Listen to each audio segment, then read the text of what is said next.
বলার চেষ্টা করব ইনশাআল্লাহ। এই সূরাটা অনেক বরকতপূর্ণ সূরা।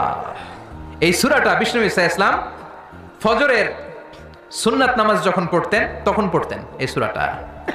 মাগরিবের সুন্নাতে বিষ্ণু ঈসা ইসলাম এই সূরাটা পড়তেন।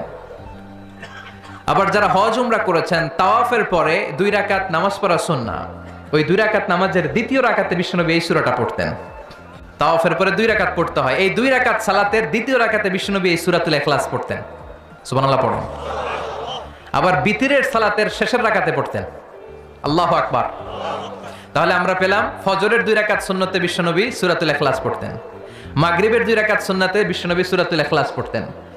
তাওয়াফের পরে যে 2 রাকাত নামাজ পড়তে হয় তার দ্বিতীয় রাকাতে সূরাতুল ইখলাস পড়তেন। আর বিতিরের সালাত, তাহলে বিষ্ণু ঈসা ইসলাম বিতিরের সালাতের শেষ রাকাতে পড়তেন, মনে আছে? বিশ্বনবী এই সূরাটাকে বলেছেন সুলুসুল কোরআন।